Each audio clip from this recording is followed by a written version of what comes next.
Assalamualaikum warahmatullahi wabarakatuh.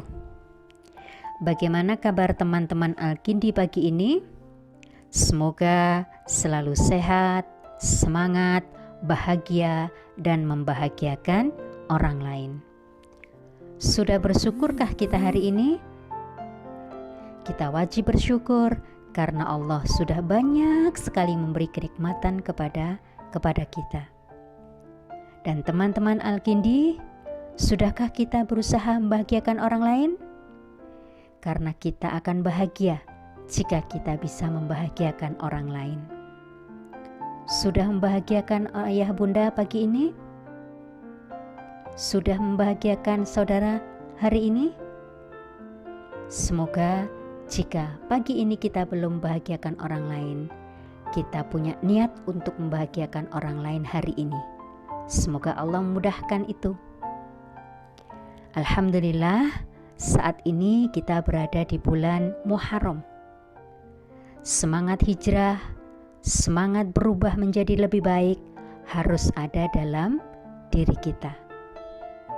Hari ini bersama Bu Budi kita akan belajar pelajaran sirah. Kita belajar Parlemen Quraisy di Darun Nadwah. Teman-teman, beberapa pekan yang lalu teman-teman Al-Kindi sudah membaca arti hijrah dan kisah para sahabat yang hijrah dari Mekah ke Madinah. Ada Abu Salamah, ada Suhaib, ada Umar bin Khattab. Teman-teman, setelah kaum kafir Quraisy banyak mengetahui para sahabat yang pergi berhijrah, maka kaum kafir Quraisy merasa khawatir, merasa cemas, dan merasa sedih. Mengapa mereka cemas? Mengapa mereka khawatir? Karena mereka sadar bahwa Rasulullah mempunyai pengaruh yang sangat besar. Kekuatan dan ketangguhan beliau terkenal di suku Aus maupun Khazraj. Bahkan yang selama bertahun-tahun suku Aus dan Khazraj selalu bermusuhan, mereka mulai berdamai setelah diajak baginda Rasulullah.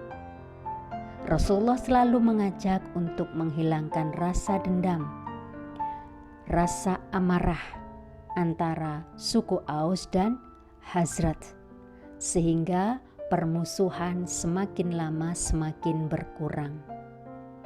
Kaum kafir Quraisy merasa khawatir dengan hal. Jadi kaum kafir Quraisy merasa khawatir, merasa cemas kalau Rasulullah Muhammad mempengaruhi penduduk Madinah dan menguasai kota Madinah. Kaum Quraisy tahu bahwa kota Madinah ini merupakan kota yang sangat penting dan kota yang aman. Setiap pedagang pasti melewatinya, termasuk penduduk Mekah yang sejak dulu melakukan perdagangan ke Syam. Jika penduduk Mekah mau melakukan perdagangan ke Syam, pasti melewati kota Madinah.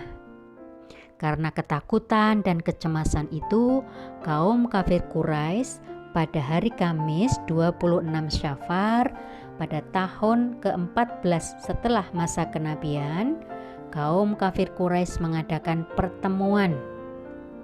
Nah, tujuan pertemuannya ini adalah untuk membuat rencana penghancuran Islam dan membunuh Rasulullah Muhammad.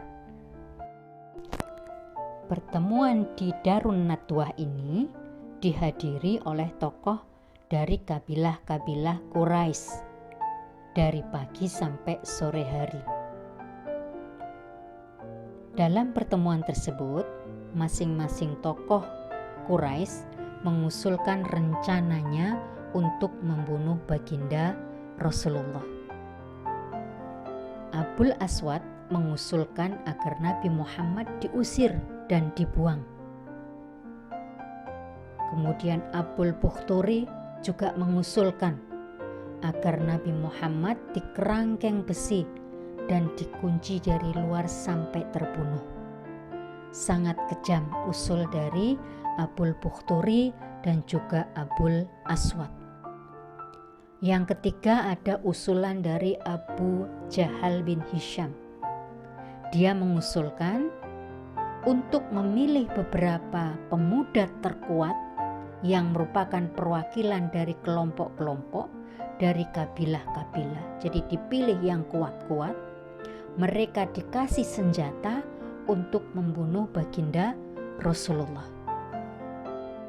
Dan hasil keputusan dari pertemuan kaum kafir Quraisy di Darun Nadwah itu menyetujui usul Abu Jahal bin Hisham.